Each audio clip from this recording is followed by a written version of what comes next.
लेकिन हम अपने पिता को इस भूतल पर क्यों नहीं लाते, इस बात को नहीं जाना। क्या हुआ? क्योंकि मैं लाऊं पिता को किस तरह, वो यहां आ सकते नहीं। दान की हुई भूमि का अन्न वो खा सकते नहीं। मेरे पिता इस पृथ्वी को दान में दे चुके हैं। कौन लियो दान, कौन लियो दान, बात है बिल्कुल बेप्रमाण। बाड़े तुम भी तो करो बखान। तो सुनो, ये कैटब सो नरकासुर सो पल में मुरसो मूर्ते ही मार्यो। लाख चतुर्दश रक्षक केशव वेदन देव अदेव निहारो। श्री कमला कुछ कुमकुम मंडित पंडित वेदन नेत पुकार्यो। सो कर मांगन कु बल पे कर तारौ ने कर चाय पसार्यो। स्वयं भगवान विष्णु ने वामन का रूप धारण करके हमारे पिता के पास जाकर के दान मांगा है। सुन, तू अपने बल की प्रशंसा करेगा, मैं अपने बल की प्रशंसा करूंगा। समय नष्ट हो जाएगा।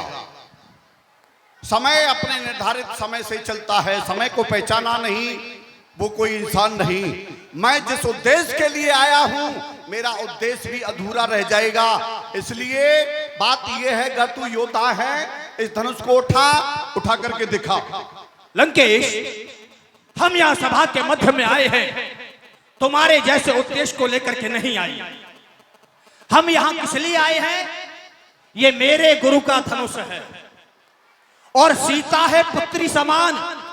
ये जो धनुष देख रहे हैं ना, ये हमारे भगवान गुरु शिव का है। इसलिए हम इसकी ओर कुदृष्टि नहीं डाल सकते। हम तुम्हारे जैसे विचारों के नहीं हैं। और सीता हमारे गुरु भाई की पुत्री है, इसलिए हमारी भी पुत्री के समान होती है। हम अपनी पुत्री का स्वयंवर निर्विघ्न पूर्ण कराने के लिए आए हैं। ये मेरे गुरु का धनुष है, सीता पुत्री समान जाता है पाताल को ये बाणासुर बलवान। हम तो जा रहे हैं, लेकिन याद रहे, तुम यहाँ जिस उद्देश्य को लेकर के आए हो उसे पूरा करके ही जाना। नहीं तो मिथिलापुरी से बाहर जब निकलोगे तो एक गहरा सा कुआं है, उसमें मुंह बांध के गिर जाना और लंका को फिर नहीं जाना। जा रहा हूं। हर हर हर महादेव बम विश्वनाथ। कहाँ जा रहा है? भोजन करके जाना।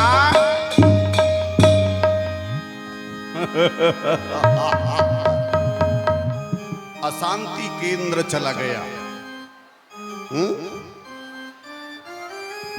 कोई नहीं जानता है रावण के उद्गारों को, वाहिक से देखा करते हैं रावण के अत्याचारों को। मैं किस उद्देश्य को लेकर के यहां आया हूं ये मूर्ख क्या समझेगा। लेकिन इस मूर्ख से पूछा जाए ये यहां क्यों तो आया था और क्यों चला गया, इसके आने का उद्देश्य क्या था। इतना समय नष्ट किया व्यर्थ में। लेकिन मैं क्यों आया हूं, मेरा उद्देश्य एकमात्र ये है कि मैं जिस समय पर स्वर्ण की लंका की प्रखर तारका में निशा सुंदरी के साथ शयन कर रहा था, मेरे श्रवण रंध्रों में आवाज आई कि लंकेश सावधान। मैं सावधान था। अपनी चंद्रहास पर, अपनी राक्षसी सेना पर, अपने भुजाओं के पराक्रम पर मैं सावधान था। लेकिन फिर से वही आवाज कि लंकेश सावधान। तेरा मुक्तिदाता इस समय पर मिथिलापुरी की शोभा बढ़ा रहा है। अगर तुझसे मिलना है तो उससे जाकर के मिल ले। कहती थी गुप्त झनकारे अरमर्दन आया धरनी पर, टंकोर सुनाकर सारंग की सारंग धर आया धरनी पर। कहता था मेरा बामनेत अरमर्दन आया धरनी पर, इस प्रकट नाट का नाटेश्वर सर्वेश्वर आया धरनी पर। अब तू भी सचेत हो लंकापति और ध्यान रहे उद्गारों का, ना भेद प्रकट होने पाए तेरे उन गुप्त विचारों का। मेरे अंदर जो मेरे गुप्त विचार हैं, गुप्त भाव हैं, उन्हें मैं अपने मुक्तिदाता के सामने व्यक्त करूंगा। अब देखना चाहिए मेरा मुक्तिदाता आखिर किस स्थान की शोभा बढ़ा रहा है, कहां बैठा हुआ है, दृष्टि डाल करके देखना चाहिए।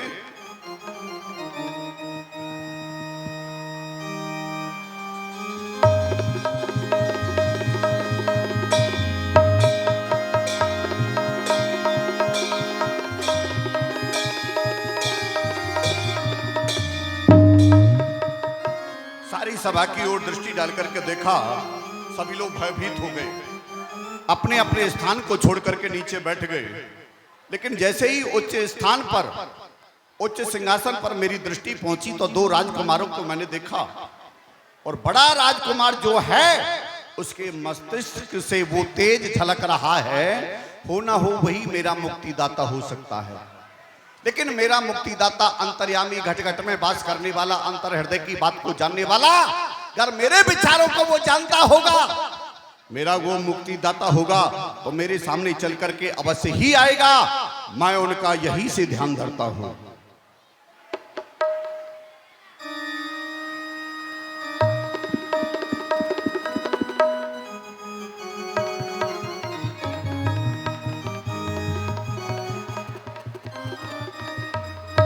ऐसा प्रतीत होता है यही कोई ब्राह्मण देव हैं, इसलिए सर्वप्रथम इनके लिए प्रणाम करना चाहिए।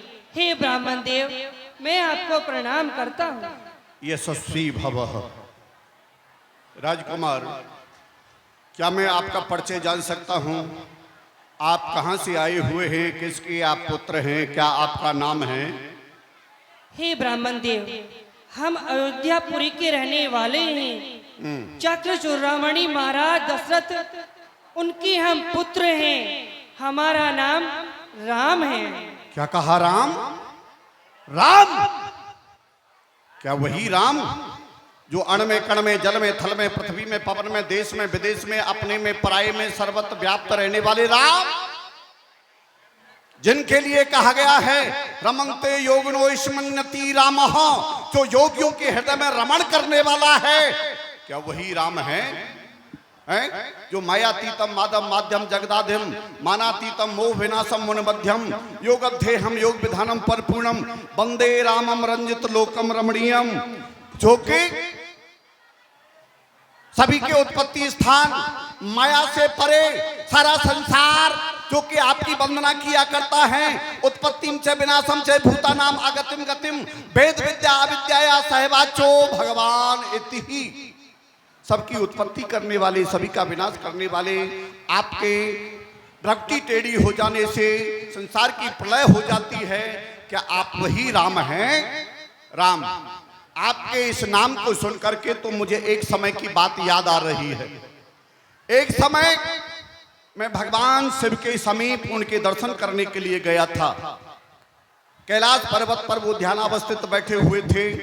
मैंने आग्रह किया कि भोलेनाथ, हे गुरुदेव, आप अंदर के नेत्रों को चाहे बंद रखिए, लेकिन बाहर के नेत्रों को खोल करके देखिए आपके सामने कौन खड़ा हुआ है। नेत्रों को खोल करके देखा भगवान। भोलेनाथ ने कहा, कलंकेश बात क्या है? क्या कहना चाहते हो?